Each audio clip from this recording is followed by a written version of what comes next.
সিঙ্গুরবাসীর কাছে আপনার মাধ্যমে আবেদন করছি, আপনারা যারা আন্দোলন করেছিলেন, আপনাদের আন্দোলন আর আমাদের আন্দোলন সেম একই আন্দোলন, আপনারা আমাদের পাশে এসে দাঁড়ান।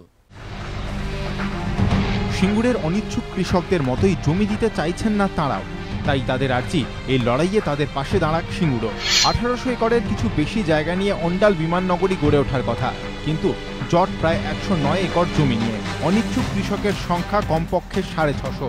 এককালে নিজেদের আন্দোলনের জেরে দেশজুড়ে শোরগোল ফেলে দিয়েছিল সিঙ্গুর, আদায় করে নিয়েছিল জমি ফেরতের প্রতিশ্রুতি। এবার রাজ্য সরকারের বিরুদ্ধে তাদের এই লড়াইয়ে সেই সিঙ্গুরকেই পাশে চাইল অন্ডাল। সিঙ্গুরবাসীর কাছে আপনার মাধ্যমে আবেদন করছি, আপনারা যারা আন্দোলন করেছিলেন, আপনাদের আন্দোলন আর আমাদের আন্দোলন সেম একই আন্দোলন, আপনারা আমাদের পাশে এসে দাঁড়ান। আর ব্যাপারটা হয়ে গেছে, সিঙ্গুরে একটা শিল্প ছিল, সেখানে প্রচুর মানুষের একটা কাজের সম্ভাবনা ছিল।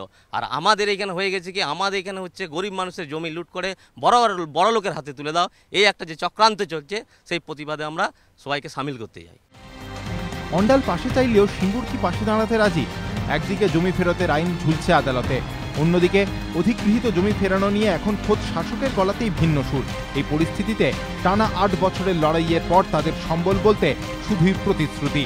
আর তাই অন্ডালের উদ্দেশ্যে ঠেকে শেখা সিঙ্গুরের পরামর্শ, আন্দোলন করে লাভ নেই, টাকা পেলে সেটুকুই লাভ। টাকা বলবো, যদি বেশি টাকা দেয় দিয়ে দিই, আর না হলে আমাদের মতো এই ভুগবে। আমরা তো সেই আশাতেই ছিল যে আমরা ভালো পাবো, জমি ফেরত পাবো। সেটা তো যেখানে ফেরত আমরা এতদিন আর কি ধৈর্য, মানুষের ধৈর্য থাকছে না। তো সিঙ্গুর থেকে অন্ডাল দু জায়গাতে অনিচ্ছুক কৃষকেরা আন্দোলন করলেও দুই আন্দোলনের মধ্যে পার্থক্য খুঁজে পেয়েছেন পার্থ চট্টোপাধ্যায়, মলয় ঘটকরা।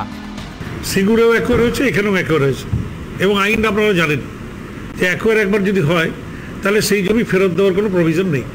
অন্ডাল আর সিঙ্গুর দুটোর মধ্যে অনেক তফাৎ আছে। অন্ডালের জমিতে চাষ হয়নি, গত 20 বছর চাষ হয়নি, অল্প স্বল্প ছাড়া হলেও এক ফসল। তার বক্তব্যকে বিকৃত করে দেখানো হয়েছে। সেই সুর এদিন শোনা গেল সিঙ্গুরের তৃণমূল বিধায়কের গলাতেও।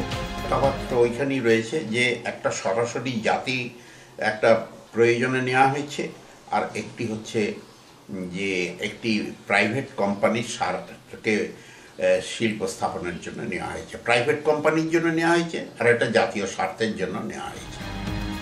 রাজনৈতিক মহলের বক্তব্য, সিঙ্গুরের জমি ফেরতের প্রতিশ্রুতি এখন তৃণমূল সরকারের গলার কাঁটা।